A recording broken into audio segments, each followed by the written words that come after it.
Freelancing की websites पे आप अक्सर नोट करेंगे कि कम बजट के प्रोजेक्ट्स भी अवेलेबल होते हैं।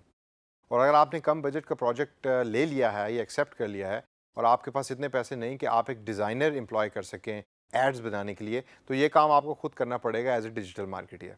आपने डिज़ाइनिंग से घबराना नहीं है, ये कोई बहुत ज़्यादा बड़ी रॉकेट साइंस नहीं है। और मैं आपको चंद सिंपल स्टेप्स और सेशंस के अंदर सिखाऊंगा कि फ़ोटोशॉप को यूज़ करके आप एक बेसिक ऐड कैसे बना सकते हैं।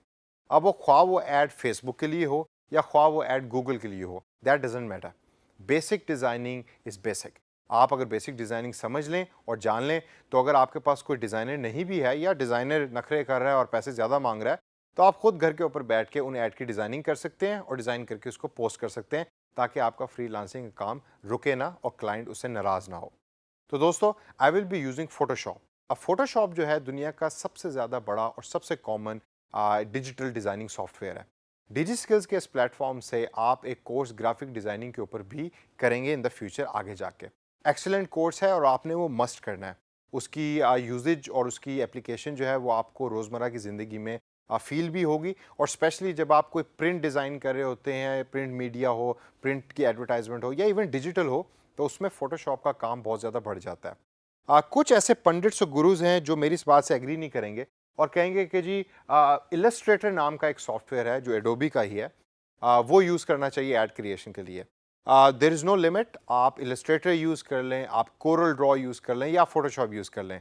मकसद है कि आपका काम होना चाहिए और ऐड क्रिएशन आपको आनी चाहिए।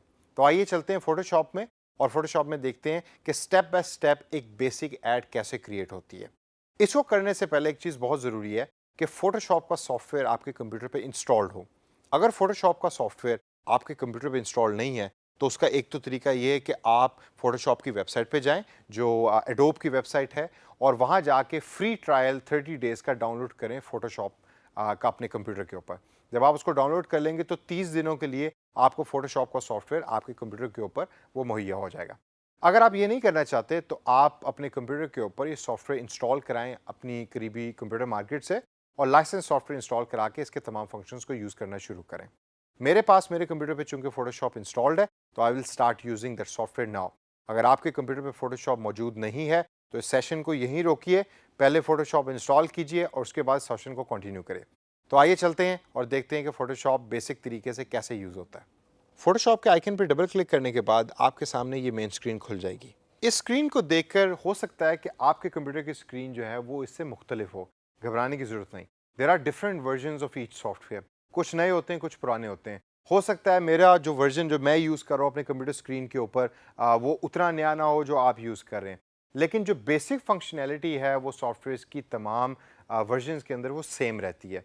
तो जैसे जैसे जो जो स्टेप्स मैं करता हूँ, आप भी उन स्टेप्स को अपने version of the Photoshop software में देखें और तलाश करें कि क्या वो पर्टिकुलर ऑप्शन उसी जगह पे मौजूद है जिस जगह में मेरे वर्जन ऑफ द सॉफ्टवेयर के अंदर है। सबसे पहले फोटोशॉप के अंदर मैं बेसिक तरीके से आपको स्टार्ट करवाऊंगा। आप फोटोशॉप के अंदर ऊपर फाइल पे क्लिक करें और फाइल पे न्यू पे क्लिक करें। न्यू पे क्लिक करने के बाद आपके सामने एक डायलॉग बॉक्स खुल जाएगा, जिसके अंदर फोटोशॉप आपसे पूछ रहा है कि आप जो पिक्चर क्रिएट करना चाह रहे हैं या जो मीडिया क्रिएट करना चाह रहे हैं उसका साइज़ क्या होगा। इस डायलॉग बॉक्स में आप एंटर कर सकते हैं वो साइज़ कि जिस साइज़ की आप ऐड बनाना चाहते हैं। आपको अगर एक पुराना एक सेशन याद हो जिसके अंदर मैंने आपको सिखाया था कि गूगल डिस्प्ले एड्स बनाने के चंद साइजेस प्रोवाइड करता है गूगल एडवर्ड्स में, उन साइजेस को आप याद रखिए और उनमें से सिलेक्ट कीजिए कि किस साइज़ की ऐड आप बनाना चाहते हैं। तो करंटली इस एग्जांपल के लिए मैं बनाना चाहता हूँ 300 बाय 600 डायमेंशंस की ऐड। तो मैं वो 300 बाय 600 यहाँ टाइप करूँगा और उसके ऊपर ऐड बनाऊँगा।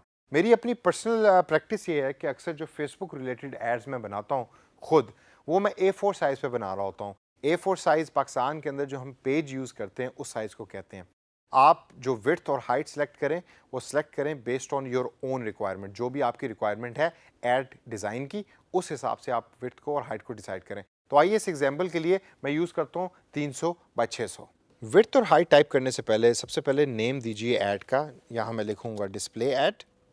उसके बाद प्रीसेट की जो ऑप्शन फोटोशॉप आपको प्रोवाइड कर रहा है, उस पर जब आप क्लिक करेंगे तो आपके सामने different sizes by default Photoshop आपको शो करेगा। फॉर एग्जांपल अगर आप यहाँ देखें तो 640 बाय 480 या 800 बाय 600 की डिफरेंट डायमेंशंस यहाँ दी हुई हैं। तो जब आप उस पर क्लिक करें तो वो विड्थ और हाइट नीचे चेंज हो जाएगी।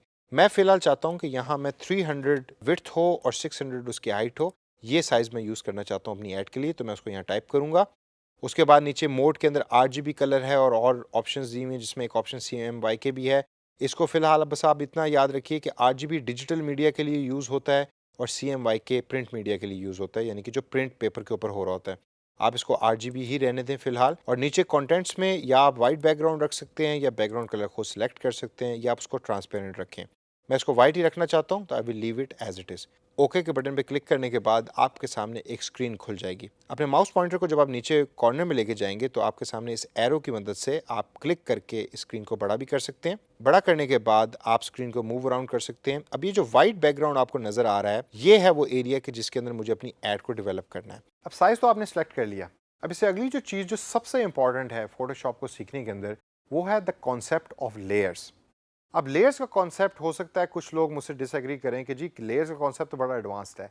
नहीं, अगर आप लेयर्स के कॉन्सेप्ट को सीख लेते हैं तो एड क्रिएशन फोटोशॉप के अंदर बहुत ही आसान हो जाती है। तो आइए देखते हैं कि लेयर बनती कैसे है। लेकिन इसको सिखाने से पहले let me tell you what actually is layer. एक ऐड जब आप बना रहे होते हैं तो उसमें डिफरेंट एलिमेंट्स होते हैं।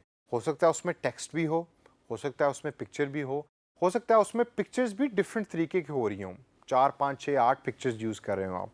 तो वो जो तमाम पिक्चर्स आप यूज़ कर रहे होते हैं उनमें कुछ पिक्चर्स फ्रंट पे आ रही होती हैं, कुछ बैक पे आ रही होती हैं। ये पॉसिबल होता है थ्रू लेयर्स। एक लेयर के ऊपर दूसरी लेयर और दूसरी लेयर के ऊपर तीसरी लेयर। जैसे जैसे आप लेयर्स ऐड करते हैं फोटोशॉप में, उस तरीके से उन लेयर्स में आप मीडिया ऐड करते रहते हैं, यानी कि पिक्चर की फॉर्म में आप ऐड कर सकते हैं या टेक्स्ट की फॉर्म में आप ऐड कर सकते हैं। तो अगर आपने एक लफ्ज़ लिखा, उस लफ्ज़ की एक लेयर बन जाएगी। इसी तरीके से आपने एक पिक्चर इंपोर्ट की फोटोशॉप में ऐड करने के लिए उस पर्टिकुलर एडवर्टाइजमेंट में, तो वो उसकी भी एक लेयर बन जाएगी। वो बनती कैसे है, आइए उस पर थोड़ी सी नज़र डालते हैं। राइट साइड बॉटम के अंदर आपको लेयर्स की ऑप्शन नज़र आ रही होगी। ये वो तमाम लेयर्स हैं जो आपकी इस इश्तिहार को बनाने के अंदर यूज़ हो रही हैं। बाय डिफ़ॉल्ट यहाँ बैकग्राउंड की एक लेयर है जिसका कलर इस टाइम वाइट है। मैं अगर नेक्स्ट लेयर क्रिएट करना चाहता हूँ तो बॉटम में देखें, आपको इससे सिमिलर एक बटन मिलेगा जिसके ऊपर लिखा हुआ है क्रिएट अ न्यू लेयर। उस पर जब आप क्लिक करें तो एक नई लेयर क्रिएट हो जाएगी। इस लेयर को आप नाम दे दें। फॉर एग्जांपल मैं इसको नाम देना चाहूँगा मेन टेक्स्ट का। और अब इस लेयर के अंदर जो भी मैं इंसर्ट करूँगा वो मेन टेक्स्ट के हिसाब से सेव हो जाएगा। अब इस लेयर को अगर मैं हाइड करना चाहूँ तो इस हाइड के इस आंख के बटन पे क्लिक करूँगा तो ये लेयर हाइड हो जाएगी, यानी कि ये लेयर मेरी इश्तिहार से डिसअपीयर हो जाएगी। फॉर एग्जांपल मैं एक और लेयर बनाता हूँ जिसका टाइटल मैं रखता हूँ रेड बॉक्स। इस रेड बॉक्स के अंदर लेफ्ट साइड के मेन्यू में दिया हुआ देखें कि मैं कहाँ से बॉक्स बना सकता हूँ। कहाँ नज़र आ रहा है आपको? देखिए, गौर कीजिए। ये है बॉक्स की ऑप्शन कि जिस पे क्लिक करने के बाद फोटोशॉप मुझे अलाउ करेगा बॉक्स यहाँ क्रिएट करने के लिए। जब मैं बॉक्स क्रिएट करूँगा तो अब आप देखिए कि वाइट बैकग्राउंड के ऊपर मुझे कुछ भी नज़र नहीं आ रहा। उसकी वजह ये है कि इसका कलर भी जो है वो भी वाइट है। तो मैं ऊपर कलर के ऑप्शन पे क्लिक करूँगा और उसके कलर को रेड करूँगा और रेड करने के बाद अब आप देखें कि इस बॉक्स का कलर भी चेंज हो चुका है, यानी रेड हो चुका है। और राइट साइड के ऊपर रेड बॉक्स की लेयर में ही ये रेड बॉक्स सिस्टम अपीयर हो रहा है। अब आइए ज़रा लेयर को हाइड करके देखते हैं कि उससे होता क्या है। जब मैं लेयर के इस आंख के बटन पे क्लिक करूँगा यानी हाइड करूँगा तो बॉक्स यहाँ से डिसअपीयर हो जाएगा। हो सकता है कि जब आप डिज़ाइनिंग कर रहे हों तो काफ़ी ऐसे एलिमेंट हों जो आपने ऐड कर दें यहाँ, लेकिन बाद में वो आपको अच्छे ना लग रहे हों, तो you can actually hide the layer rather than deleting it. अगर आपने लेयर को डिलीट करना है तो आप उसके ऊपर राइट क्लिक करें। राइट क्लिक करने के बाद you can either delete the layer और you can even duplicate it also, यानी कि आप दो रेड बॉक्सेस बनाना चाहते हैं, you can duplicate the layer और अब आपके पास दो रेड बॉक्सेस आ जाएंगे। अब यहाँ तो आपको नज़र नहीं आ रहे लेकिन ये तो दो लेयर्स की शक्ल में नज़र आ रहे हैं। तो अगर मैं बॉक्स को पकड़ के इसको नीचे करूँगा तो आप देखिए मेरे पास दो बॉक्सेस ऊपर नीचे अपीयर हो रहे हैं। इसी तरीके से लेयर्स को मैं ऊपर नीचे भी कर सकता हूँ अपनी मर्ज़ी के मुताबिक। और जब डिलीट करना है तो राइट क्लिक करके डिलीट के बटन पर क्लिक करें और इस तरीके से लेयर को डिलीट किया जा सकता है। इस सेशन के अंदर हम बस इतना ही बेसिक पढ़ेंगे। आप न्यू प्रोजेक्ट बनाएं, उसके साइजेस को सिलेक्ट करें और साइज सेलेक्ट करने के बाद लेयर्स के इस कॉन्सेप्ट को अप्लाई करें। और लेयर्स के कॉन्सेप्ट को अप्लाई करने के बाद सीखिए कि लेयर्स का मकसद क्या होता है और किस तरीके से आप लेयर्स की डिफरेंट ऑप्शंस को एक्सप्लोर कर सकते हैं। इस तमाम नॉलेज को अप्लाई कीजिए और अप्लाई करने के बाद अगले सेशन के ऊपर क्लिक करें।